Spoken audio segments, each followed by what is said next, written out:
Very good morning. నాకు ఇప్పుడే లేచిన. అయితే ఏంటంటే ఈరోజు ఒక ముచ్చట చెప్దామని అనుకుంటున్నాను. చాలామంది స్టూడెంట్స్కి బేసిక్గా తెలియదు అని కాదు, కన్ఫ్యూజ్ అవుతారు అనమాట. ఇప్పుడు మనకి ప్రతి మాస్టర్ స్టూడెంట్కి F1 పైన వస్తాం. First entry to the US F1 visa పైన వస్తాం. దాని తర్వాత మనకు రెండు ఉంటాయి అన్నమాట, CPT, OPT అని. సో CPT ఏంటి, OPT ఏంటి, CPT ఎప్పుడు తీసుకోవాలి, OPT ఎప్పుడు తీసుకోవాలి, అసలు ఎందుకు తీసుకోవాలా, ఏమిటికి తీసుకోవాలా, తీసుకుంటే ఏమొస్తుంది. అదే ఫస్ట్ CPT నుంచి స్టార్ట్ చేద్దాం అమ్మ. CPT ఏంటంటే బేసిక్గా CPT ఫుల్ ఫామ్ ఏంటంటే కరిక్యులర్ ప్రాక్టీస్ ట్రైనింగ్ అంటారు. నువ్వు చదువుకుంటూ కూడా లీగల్గా వర్క్ చేసుకోవచ్చు. అదేంటంటే నీ చదువుకి సంబంధించిన వర్క్ మాత్రమే. నీ మాస్టర్స్ మొత్తంలో CPT నువ్వు 10 months కన్నా ఎక్కువ చేయొద్దు. 10 months is good time. So నీకు CPT ఎక్కడ వచ్చినా నీకు మన contract basis వస్తానమాట. 6 months, 3 months, 12 months, 10 months, 8 months. It depends upon the project or depends upon the work. So ఏంటంటే నీకు ఎప్పుడు వచ్చినా ఏమొచ్చినా 10 months లోపే, 10 months వరకే చేయాలి. 10 months కన్నా ఎక్కువ చేయొద్దు. ఎందుకు చేయొద్దు అంటే నువ్వు 10 months కన్నా ఎక్కువ చేస్తే నీ OPTకి ప్రాబ్లం అవుతుంది. అండ్ ఇంకోటి, నువ్వు CPT చేయాలంటే నువ్వు ఏదైతే కోర్స్ మాస్టర్స్ పైన చేస్తున్నావో దాని రిలేటెడ్ మాత్రమే ఉండాలి. అప్పుడే కాలేజ్ అప్రూవ్ చేస్తుంది, లేకపోతే చెయ్యదు. నెక్స్ట్ OPT మామ. సో OPT ఎప్పుడు ఉంటుంది అంటే OPT నీ మాస్టర్స్ అయిపోయిన తర్వాత నువ్వు స్టార్ట్ చేసుకుంటావు అన్నమాట. అంటే నీకు ఒఫిషియల్లీ నువ్వు మాస్టర్స్ కంప్లీట్ చేసుకొని ఫుల్ టైం జాబ్ చేసుకోవడానికి మార్కెట్లోకి వస్తున్నావు అని అర్థం. సో OPT నువ్వు ఎప్పుడు అప్లై చేయాలంటే నీ మాస్టర్స్ అయ్యే 90 days ముందు.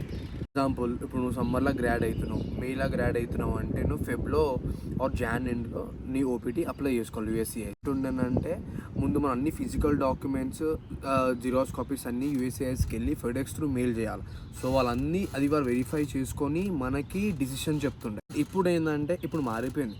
ఇంట్లో కూర్చొని సిస్టమ్ ఆన్ చేసుకొని కావాల్సిన డీటెయిల్స్ అన్నీ నువ్వు త్రూ సిస్టమ్ నుంచి అప్లై చేసేయచ్చు. 10 నిమిషాలు ఎక్కువ టైం పడుతుంది. కాకపోతే ఏంటంటే డీటెయిల్స్ అన్నీ కరెక్ట్గా ఉండాలి. సో నీకు OPT అప్లై చేసుకోవడానికి నీకు కావాల్సిన డాక్యుమెంట్స్ ఏంటంటే నీ I-94, నీ వీసా కాపీ, నీ OPT I-20 కాలేజ్ నుంచి తీసుకొచ్చింది, ఒక పాస్పోర్ట్ సైజ్ ఫోటో, ఇవి అండ్ ఇంకా కొన్ని అడిషనల్ డీటెయిల్స్ అడుగుతుంది. అది అప్లై చేసుకోవాలి. OPT అప్రూవ్ అయిన తర్వాత నీకు EAD కార్డు వస్తుంది, ఎంప్లాయ్మెంట్ ఆథరైజేషన్ కార్డ్. సో ఆ కార్డ్ ఎట్లా అంటే మనకి బేసిక్గా ఇక్కడ నువ్వు వర్క్ చేయడానికి లీగలీ పర్మిటెడ్ అవే అని చెప్పి ఇస్తారు. సో అది 1 year మాత్రమే ఉంటుంది మామ. 1 year తర్వాత నువ్వు STEM ఎక్స్టెన్షన్ చేసుకోవాలి. STEM extension masters of science information technology లేకపోతే మాస్టర్స్ ఆఫ్ సైన్స్ వీళ్ళకి మాత్రమే STEM ఎక్స్టెన్షన్ ఉంటుంది. ఇది హాస్పిటాలిటీ వాళ్ళకి, MBA వాళ్ళకి, బిజినెస్ అడ్మినిస్ట్రేషన్ వాళ్ళకి, వీళ్ళకి STEM ఎక్స్టెన్షన్ ఉండదు. వీళ్ళకి 1 year మాత్రమే ఉంటుంది. మాస్టర్స్ ఇన్ సైన్స్ స్టూడెంట్స్ మాత్రమే STEM ఎక్స్టెన్షన్ ఉంటుంది. ఫర్ సపోజ్ ఇప్పుడు నువ్వు May 2024కి నీ EAD కార్డ్ ఇష్యూ అయింది.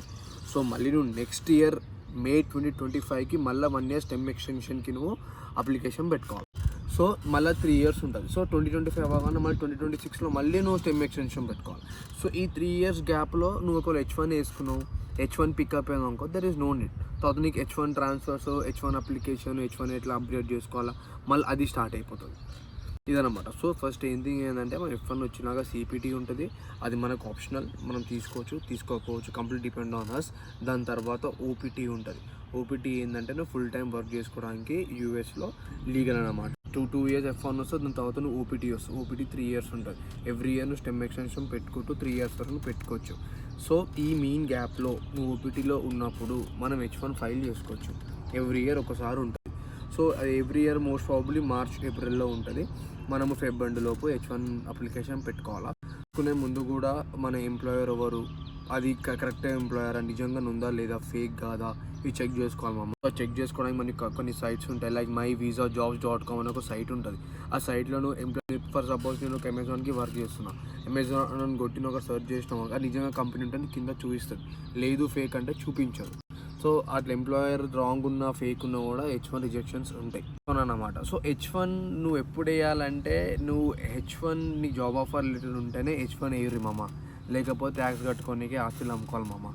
పని చేస్తేనే ట్యాక్సులు కట్టొచ్చు. సో నీ జాబు, నీ H1 రెండు ప్యారలల్గా రన్ అవ్వాలి. జాబ్ లేనిది H1 పెట్టుకుంటే మాత్రం అది వేస్ట్. లక్షలు ట్యాక్స్ మనం కట్టాలి. Process F1, CPT, OPT, H1 అనేది.